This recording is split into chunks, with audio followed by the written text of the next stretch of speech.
Hi friends, welcome to my channel Karaikudi aunty collections. இன்றைக்கி வந்து இந்த மாதிரி பால் காய்ச்சறதுக்கு சாதம் வைக்க அந்த மாதிரி ரெண்டு. Hi friends, welcome to my channel Karaikudi aunty collections. இன்றைக்கி ஆண்டி கலெக்ஷன்ஸில் இந்த மாதிரி பொங்கல் வைக்கிறதுக்கு, சாதம் வைக்கிறதுக்கு, பால் காய்ச்சறதுக்கு அது மாதிரி வந்து ஒரு 4 பாத்திரம் போட்டிருக்கோம். இதுக்கு வந்து லிட்டோடு இருக்குது. இது வந்து பாலிஷ் பண்ணது, சூப்பர் கண்டிஷன். நெக்ஸ்ட்டு வந்து இது நல்லா கொஞ்சம் ஹெவி வெயிட்டு, சாதம் வைக்கலாம் யூஸ் பண்ணிக்கலாம். நெக்ஸ்ட்டு இது ஒன்று, இது கொஞ்சம் டின் கோட்டிங் கொடுக்கணுன்னா கொடுத்து தரலாம்.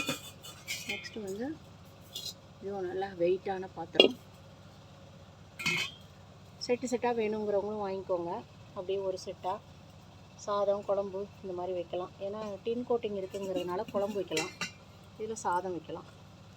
வேணுங்கிறவங்க ஸ்க்ரீனில் தெரிகிற நம்பருக்கு ஸ்க்ரீன்ஷாட் எடுத்து ஷேர் பண்ணுங்கள். ப்ரைஸ் டீட்டெயில்ஸ் சொல்கிறாங்க. தேங்க்ஸ் ஃபார் வாட்சிங்.